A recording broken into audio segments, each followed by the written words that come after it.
오늘 본문은 흔히 연말이 되면 자주 듣는 설교 중에 하나입니다. 보통 목회자들이 제목을 금년에도 그대로 두소서, 이런 제목으로 설교를 많이 하셔요. 저도 어려서부터 교회 생활을 했기 때문에 그런 설교를 참 꽤 여러 번 들었던 것 같습니다.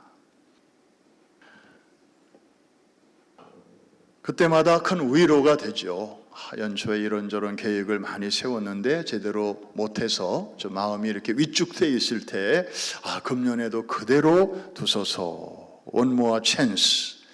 그러면 많이 이제 위안이 됩니다. 그런데 오늘 이 잘 알려진 예수님의 이 비유 이야기를 자세히 들여다보면 여러분도 발견하실 수 있을 거예요. 이상한 점이 한두 가지가 아니다. 한번 따라 하십시다. 이상하다. 이상한 점 아직 발견 못하신 분들은 이제부터 발견하실 수 있을 거예요. 첫 번째, 왜 무화과 나무를 포도원에 심었을까 하는 것이에요. 포도나무를 포도원에 심었다 그러면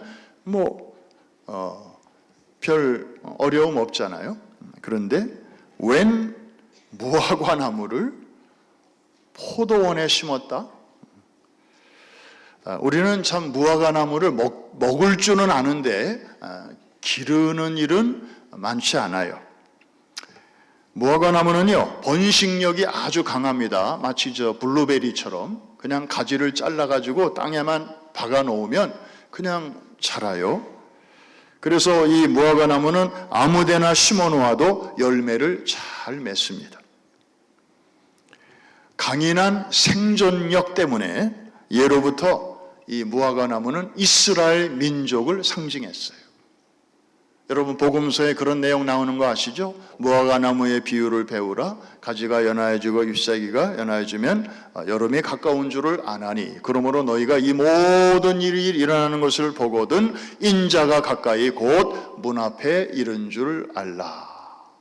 종말적 징조를 이해하는 데 있어서 이스라엘 민족을 하나님이 사랑하시는데 죽은 줄로 알았던 이스라엘 민족이 다시 일어나는 일을 보거든, 즉 1948년 5월 14일 이스라엘의 독립 사건을 역사적으로 말하는 것이죠. 그런 일이 일어나는 것을 보거든 주의 재림이 멀지 않았음을 알라. 그런 말씀인데 이스라엘이라는 표현 대신에 무화과 나무의 비유를 배우라, 그렇게 말씀하셨어요.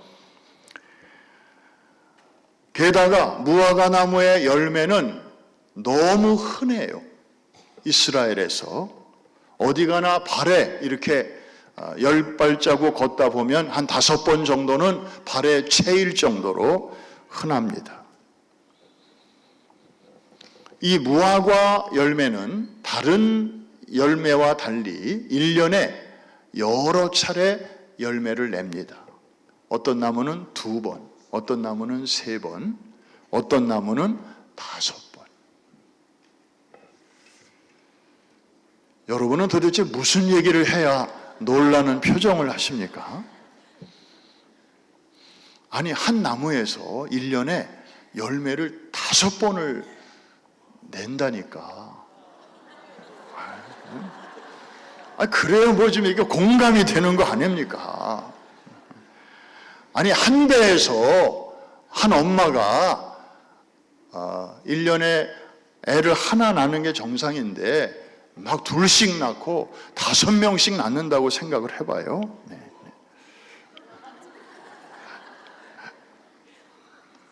그러니까 열매가 너무 흔하다 보니까 별로 대접도 잘 못 받는 그런 나무였습니다. 그런데 포도는 다르죠. 포도나무를 심는 곳은 아무데나 포도나무를 심지 않아요. 아주 기름진 땅에다가 심습니다. 그리고 정성을 다해서 포도원 지기가 가꿉니다. 새들이 쪄먹지 못하도록 망도 쳐주고요, 거름도 주고요, 물도 주고요. 왜냐하면 포도가 귀하거든요. 성경에 보면 잔치 때마다 포도주를 많이 썼고요. 그리고 예식에도 꼭 필요한 것이었고요. 거기에 비하면 이 무화과 나무는 그야말로 별 볼 일 없는 그런 나무인데, 그 애써 포도원을 만들어 놓고, 물론 거기에 포도도 심었겠지만 그 좋은 땅에다가 무화과를 심었단 말이죠. 왜 심었을까요? 뭘 기대하고요? 질문. 무화과 나무에는, 보통 나무는 열매 맺기 전에 꽃이 먼저 피죠. 꽃이 지면서 이제 열매가 나오는데, 무화과 나무는 꽃이 언제 피나요?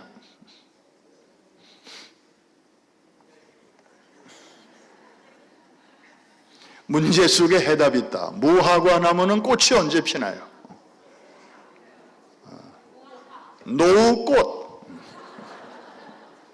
무화. 네. 꽃이 안 피는 나무예요. 꽃 없이 그냥 열매로 직행하는 그런, 그러니까 1년에 2번도 3번도 이렇게 열매를 맺는 거죠. 주인이 뭘 기대하겠냐고요. 꽃도 안 피지, 벌품도 없지, 그래서 목재용으로도 못 쓰고요. 또 관상용, 이렇게 가까이 놓고 두고 보는 그런 관상용도 아니었어요. 오직 열매 하나 보려고 심는 나무가 이 무화과 나무예요. 그런데 그런 나무를 비싼 포도원 땅에다가 심었다. 이게 너무 이상한 거죠. 한번 따라 하십시다. 이상하다. 그냥 우리가 읽을 때는 그런가 보다 그랬는데, 좀 자세히 생각하면서 읽으려니까 이게 좀 이상한 거죠. 두 번째, 더 이상한 게 있어요. 아무데나 심어도 잘 뿌리 내리고 열매를 내는 게 무화과 나무인데, 이 기름진 땅에다가 심었는데도 열매가 없어요. 열매가 없어요. 주인이 과원지기에게 이렇게 말합니다. 내가 3년을 와서 이 무화과 나무에서 실과를 구하되 얻지 못했다. 여러분, 이것도 이스라엘의 이 과수원 문화를 이해하지 못하면 우리가 도무지 이해할 수 없는 내용입니다. 한국식으로 생각하면 이해가 안 되는 내용이에요. 내가 3년을 와서 이 무화과 나무에서 실과를 구하되 얻지 못했다. 잘 들어보셔야 돼요. 레위기 19장에 보면 유대인의 그 농사 규례가 나옵니다. 거기 보면 이 나무를 심잖아요. 과실을 내는 나무를 심으면 첫 해, 두 번째 해, 세 번째 해까지 나오는 열매는 사람이 먹을 수 없습니다. 왜냐? 성경적 표현을 빌리면 그 나무가 아직 할례를 받지 않았기 때문에, 할례 받지 않은 나무의 열매는 인간이 먹을 수 없도록 했어요. 이게 3년 동안입니다. 그리고 네 번째 해에 열매를 맺잖아요. 그게 바로 첫 열매입니다. 그래서 첫 열매는 하나님께 드리도록 되어 있어요. 그것도 사람이 먹으면 안 돼. 그러면 사람이 먹을 수 있는 열매는 언제부터일까요? 5년째. 5년째 맺어지는 열매부터 사람이 먹을 수 있는 거였어요. 그러면 여러분 대답 잘 하셔야 돼요. 내가 3년을 와서 이 무화과 나무에서 실과를 구하되 얻지 못했다. 이 말은 주인이 이 나무를 심은 지 몇 년을 기다렸다는 얘기일까요? 이거 금년에 왜 성경 퀴즈를 안 하는지 모르겠어요. 이럴 때 이런 질문을 내면 정말 수준 있는 사람만 대답할 거예요. 3년을 기다렸는데 열매를 맺지 못했다. 이거는 5년째부터를 얘기하는 거예요. 5년째부터 3년을 기다렸는데 5, 6, 7. 그러니까 7년을 기다렸다는 얘기죠. 그 기름진 포도원 땅에다가 심었는데도 불구하고 다른 것 구하는 것도 아니고 오직 열매 하나 바라보고 심었는데 아무런 열매도 7년째 맺지 못하고 자리만 차지하고 땅만 축내고 있는 이 쓸모없는 나무, 여러분 같으면 어떻게 하시겠습니까? 어떻게 하시겠어요? 여러분 직원 중에 그런 사람이 있다고 하면 어떻게 하시겠어요?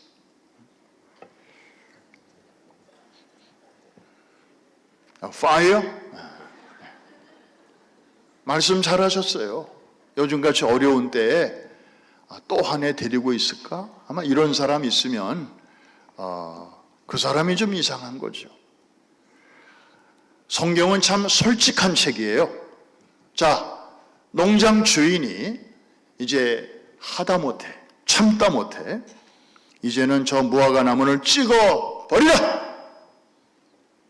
드디어 얘기합니다. 이상한 거 아니죠? 당연한 거죠. 벌써 그렇게 했어야죠. 그런데 이때 예상치 않게 어떤 사람이 등장합니다. 그리고 농장 주인의 말을 가로막습니다. 바로 포도원 지기였습니다. 사실 주인은 주로 안에 사무실에서 그냥 이렇게 장부 기록하고 또 주판 튕기고 그런 사람이잖아요. 그런데 포도원 지기는 이제 실무자거든요. 직접 나무들을 아침 저녁으로 수시로 돌아보고 뭐 벌레가 없는지 또 찬 이슬을 맞지는 않았는지 또 뭐 물이 부족하지는 않은지 늘 아침 저녁으로 이렇게 돌아보면서 거름이 필요하면은 비료도 뿌려주고 그런 사람이 이제 포도원직이죠. 아니 주인도 이렇게 속이 타는데 매일같이 그 나무를 들여다보는 이 포도원직이 그 마음은 어떻겠습니까?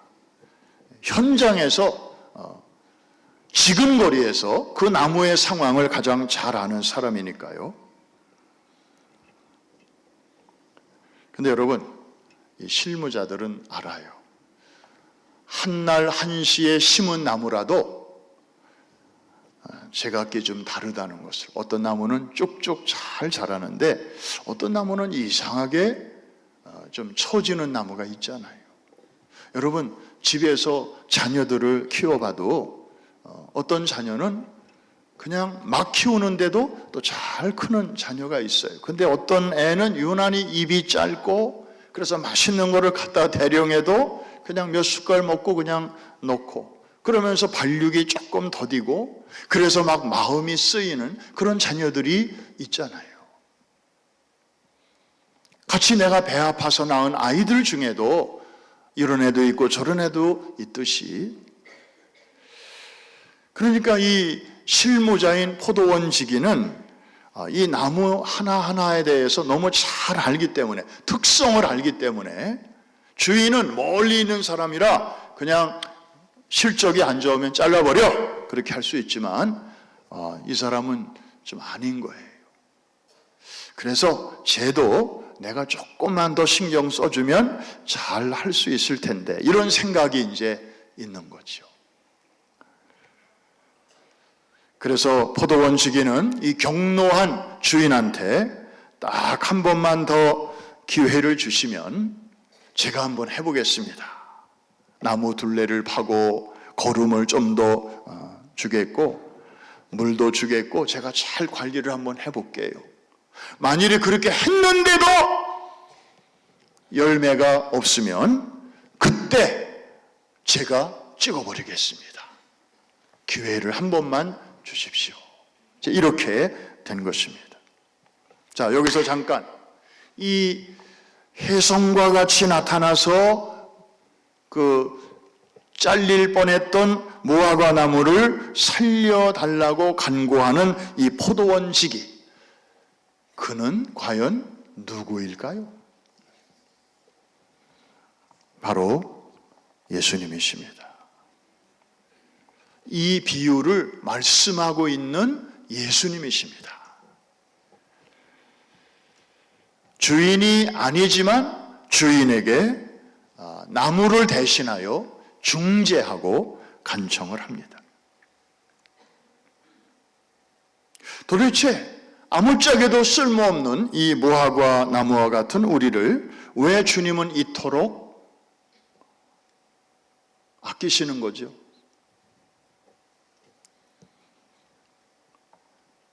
왜 이렇게 한 번 더 기회를 주시는 거죠? 그 정확한 이유를 우리는 잘 알 수 없지만 한 가지 분명한 것은 우리 인생의 포도원지기가 되시는 그 주님께서 무화과 나무처럼 너무나 자주 주인의 그 기대에 부응하지 못하는 우리가 주인으로부터 버림당하지 않도록 중간에서 주님이 중재해 주시는 덕분에 우리가, 저나 여러분이나 우리가 오늘 이 시간까지 오게 된 줄로 믿으시면 아멘 하십시다.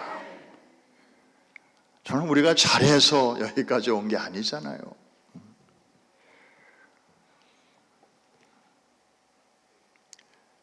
포도원지기가 주인에게 외쳤던 그대로 두소서라는 말씀, 헬라어로 압히에미라고 하는데요. 이 말은 용서하소서, 사면해 주소서, 그런 뜻입니다. 그런데 놀랍게도 주님께서 훗날 이 표현을 또 한 번 사용하십니다. 어디서? 십자가에 달리셨을 때. 사람들이 그를 조롱하고 있을 때, 사실은 그때 큰 소리로 야단치실 수도 있고 저주하실 수도 있고, 그런데 주님은 그렇게 안 하시고 압히에미라고 하는 이 단어, 금년에도 그대로 두소서 할 때에 그 똑같은 표현을 거기서 사용하셨습니다. 한번 따라해 주시기 바랍니다. 용서하소서, 사면하소서. 그래서 십자가상에서 이렇게 말씀하시잖아요. 아버지여, 저희를 사하여 주옵소서. 저들은 자기들이 하는 일을 알지 못하나이다. 여러분, 우리도 마찬가지예요. 늘 연말이 되면 우리는 주님 앞에 자랑할 것보다는 좀 죄송한 것이 더 많은 우리 아닙니까? 연초에 이렇게 하겠습니다, 저렇게 해보겠습니다, 다시 시작해 보겠습니다, 뭐 잔뜩 그렇게 결심을 하지만 지나고 보면 너무나 성적표는 초라한 우리들. 그럴 때마다 주님이 하나님과 우리 사이에 딱 나서셔서 중재를 하십니다. 우리에게는 그래서 또 한 번의 기회가 주어집니다. 그런데 여러분, 여기서 한 가지 기억할 게 있습니다. 우리 매년 그런 은혜에 힘입다 보니까 어느새 우리가 익숙해져 버렸어요. 만성이 되어 버렸어요. 금년에 부족한 게 많지만 하나님이 또 봐주시겠지 뭐. 또 한 해 넘겨주실 거야. 왜? 작년에도 그랬고 재작년에도 그랬으니까. 여러분, 이거 위험한 생각입니다. 이거를 당연하게 생각하면 안 돼요. 우리 청소년들 여름마다 축구 선교 갈 때 데리고 가잖아요. 애들 고생 많이 합니다. 도시에서 편안하게 살던 아이들이 이 중남미 가난한 나라에 가면 숙소, 뭐 샤워, 뭐 하여튼 하나부터 열까지 참 고생이 많습니다. 특히 재작년에 DR, 도미니칸 리퍼블릭 갔을 때 아마 제일 고생을 많이 했을 거예요. 유난히 더웠고, 그 다음에 숙소가 에어컨은 아예 없었고 선풍기도 날이 워낙 더우니까 이 선풍기를 켜면 더운 바람을 그냥 확대 재생산하는 거예요. 그러니까 차라리 막 끄고 있을 때가 많고 샤워도 제대로 못하고 애들 땀띠가 그냥 뭐 거의 다 나고. 그런데 애들이 이제 잘 마치고 뉴욕으로 논스톱 비행기를 타고 오는 길에 갑자기 비행기가 문제가 생겨서 마이애미에서 이렇게 잠깐 내렸다가 1박을 하고 그 다음날 오게 됐어요. 큰일 났어요. 애들이 논스톱 비행기를 타고 뉴욕에 몇 시에 도착하는 줄로 알고 부모들이 나와서 식당에 나와서 다 밥을 만들고 있었어요. 근데 착오가 생겼죠. 그 애들이 마이애미에 있는 호텔에 가서 1박을 하는데 애들이 난리가 났어요. 에어컨 들어오는 방에 들어가니까. 그리고 샤워를 마음 놓고 하니까 뭐 애들은 뭐 비행기가 딜레이 되고 뭐 하루 연착되고 그게 문제가 아니고 애들은 할렐루야예요. 할렐루야. 여기서 기다리고 있는 부모들은 놀렐루야지만은 애들이 너무 행복해했어요. 그러면서 갔다 와가지고 소감을 듣는데 대부분 아이들이 쓰는 표현이 이럴 때 쓰는 표현이 Don't take it for granted. 자기들은 선교지에 가기 전에는 그냥 다 이렇게 사는 줄로 알았. 고마운 줄도 모르고 감사한 줄도 모르고 부모한테 툴툴거리고. 근데 2주간 거기 가서 그렇게 고생을 하고 그러고 보니까 심지어 비행기 결함으로 일정이 차질이 생겼는데도 오히려 그걸 감사하고 집에 와서 부모님에게 너무 감사하다. 우리 집이 너무 좋다고. 여러분, 성숙해지는 건 좋은데 익숙해지는 것은 피해야 됩니다. 특히 미국에 사는 우리가 그런 면에서 늘 깨어 있어야 할 줄로 믿습니다. 금년에도 그대로 두소서라고 할 때 우리가 그동안에 위로 많이 받았어요. 그런데 여기에 함정이 있습니다. 우리가 절대 빠져서는 안 되는 함정. 뭐냐 하면 매년 이런 은혜가 반복될 수 있다. 이렇게 생각하는 거예요. 자, 우리 9절 말씀 한번 봅시다. 9절 말씀. 저 말씀은 대단히 준엄한 말씀입니다. 그냥 생각 없이 읽으시면 안 돼요. 자, 같이 한번 읽습니다. 시작. 이후에 만일 열매가 열면 좋거니와 그렇지 않으면 찍어버리소서 하였다 하시니라. 누가 누구에게 한 말인가 하면 포도원 지기가 농장 주인에게 한 말입니다. 주인은 지금 당장 찍어버리자 할 때에 이 포도원 지기가 주인님 제발 조금만 시간을 주십시오. 금년만 시간을 주십시오. 제가 어떻게 잘 한번 해보겠습니다. 그러면서 하는 얘기예요.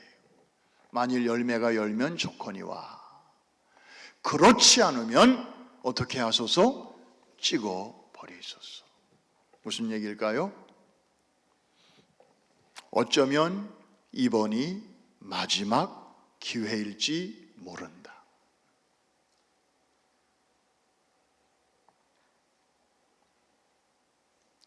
이 위기의식이 우리에게 있는가 하는 것입니다. 이거 가지고 사는 사람은 조금 달라요. 그런데 똑같이 말씀을 들으면서 이거 그냥 흘려버리는 사람은 크게 기대할 게 없습니다. 내년 별로 다를 바 없을 거예요. 왜? 주님은 또 이런 기회를 주실 거니까. 한번 따라해 주실까요? 이번이 마지막 기회일지 모른다. 너무 중요한 말씀이니까 한 번 더. 이번이 마지막 기회일지 모른다.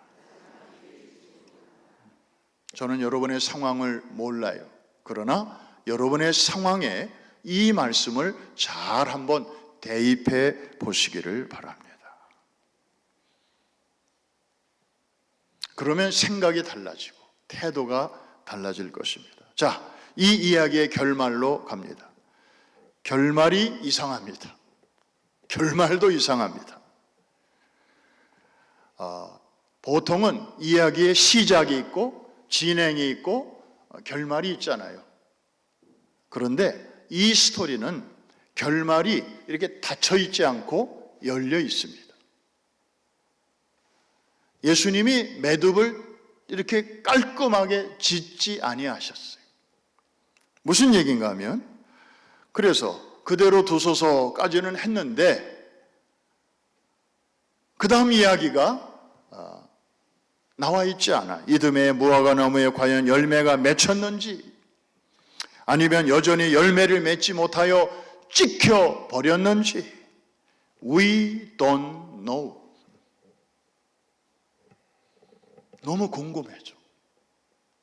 그런데 주님은 말씀 안 하셨어요. 그거를 그냥 오픈해 놓으셨어요. 주님의 의도는 무엇일까요? 이 완결은 언제 되는 걸까요? 누가 하는 걸까요? 듣는 사람들이 마무리하라는 거예요. 예수님의 이야기는 여기까지고 나머지는 너희들이 해라. 스토리텔러의 이야기는 끝났지만 청중들의 삶 속에서 이 이야기는 계속 흘러가는 것이에요. 여러분, 제가 설교를 하고 마쳤습니다. 그런데 여러분들이 집에 돌아가는 차 안에서도 아까 들었던 그 설교가 계속 이렇게 맴돌고 에코가 일어나고 있고, 그리고 나도 모르게 자꾸 딴 생각을 하려고 하는데도 그 설교의 내용이 또 이렇게 나한테 컴백하면서 나는 그러면 어떻게 살아야 되나, 계속 내 안에서 울림이 있을 때 그 설교가 좋은 설교입니다. 여러분이 음악회에 갔는데 피날레 끝나고 그 다음에 앵콜까지 들었는데 집으로 돌아가는 차 안에서 그 웅장한 피날레, 그 음악이 자꾸 생각나고, 그리고 그 앵콜송을 부탁했는데 아주 모두가 다 잘 아는 그런 흥겨운 앵콜송을 하면서 온 청중과 그 무대 위가 하나가 되었을 때 그 음악회는 참 그 디자인이 잘 된 거예요. 어떤 음악회는 한 시간, 2시간 잔뜩 했는데 돌아갈 때 아무런 여운도 없고 감동도 없고 그렇다. 그거는 그냥 그저 그런 음악회.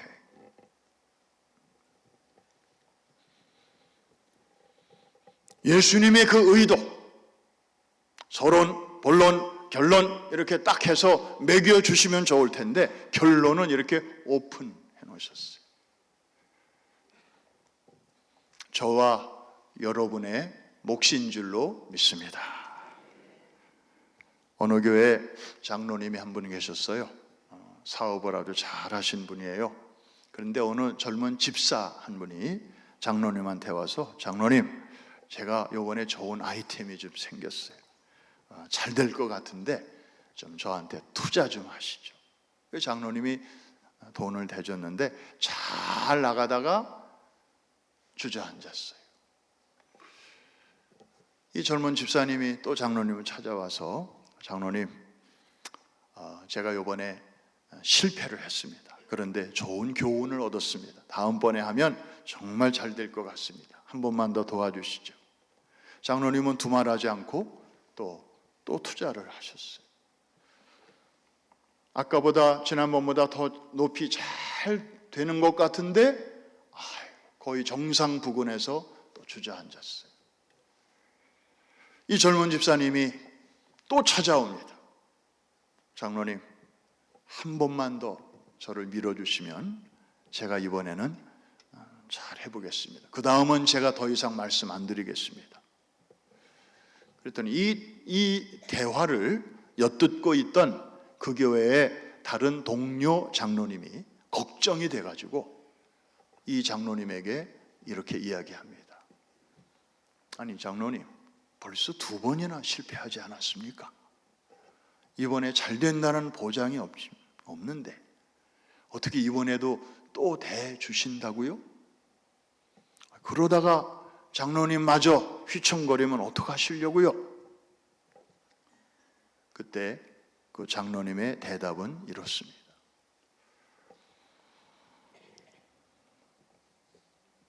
나도 다 압니다. 그런데 나는 저 사람을 믿습니다. 반드시 해낼 겁니다. 웬만한 사람들은 한 2번 실패하면 아예 의욕도 깨지고 그래서 다 뒤로 나동거라지는데 저 사람은 분명합니다. 나는 저 사람을 도와주고 싶습니다. 저 사람 반드시 일어날 겁니다. 그날이 오면 저는 본전 찾을 겁니다. 나 본전 찾기 위해서라도 저 사람 이번에 또 밀어줄 겁니다. 그날이 오면 저 사람도 행복해지고 나도 행복해질 테니까요. 여러분, 이 장로님의 마음이 어쩌면 우리를 바라보시는 하나님의 마음이 아닐까요? 하나님이 우리한테 여러 번 기대하셨었어요. 그런데 우리 잘 되는 것 같다가 또 넘어질 때가 많았어요. 하나님 우리 때문에 얼마나 실망 많이 하셨을까요? 그런데 포기하지 아니하셔요. 또 기회를 주십니다. 그 이유가 뭔지 아십니까? 바로 저 말씀 때문입니다. 빌립보서 1장 6절 우리 같이 한번 큰 소리로 읽으면서 여러분을 향한 하나님의 마음을 한번 발견해 보시기 바랍니다. 시작. 너희 안에서 착한 일을 시작하시니가 그리스도 예수의 날까지 이루실 줄을 우리는 확신하노라. 한두 번 실패했다고 하나님은 사람 바꾸지 않습니다. 요나가 처음에 불순종했다고 야 사람이 너밖에 없냐? 치아라, 내가 딴 사람 시킬란다. 얼마든지 그렇게 하실 수 있었지만 바다 한복판에서 요나를 다듬으십니다. 물고기 뱃속에서 훈련을 시키십니다. 하나님이 원하시는 사람으로 만들어가지고 요나를 기어코 그 목적으로 사용하셨습니다. 그때부터 하나님에게 새로운 별명이 하나 붙였더라고요. 재활공장 공장장.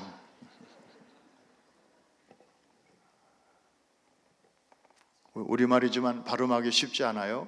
같이 한번 해볼까요? 시작. 재활공장 공장장. 누구를 가리키는 거예요? 우리 하나님.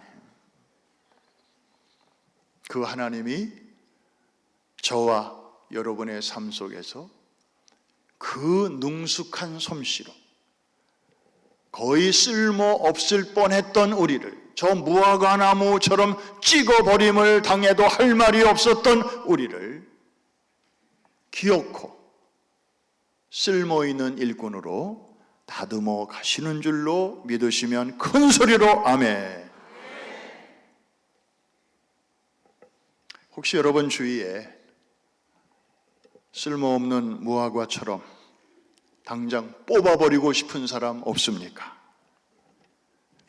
아무리 기다려도 열매도 없고 가망도 없는 그런 나무 땅만 축내는, 밥만 축내는 그런 사람 혹시 있다면 오늘 말씀을 듣고 그분에게 시간을 조금 더 주어보면 어떨까요? 그렇다고 그냥 보고만 있는 것이 아니고 물도 좀 주고 영양제도 좀 주고 주변을 두루 파서 거름도 주면서 때로는 밥도 사주면서 다시 일어날 수 있도록 포도원 지기의 마음으로 그렇게 한번 격려를 이 연말에 해보면 어떻겠습니까?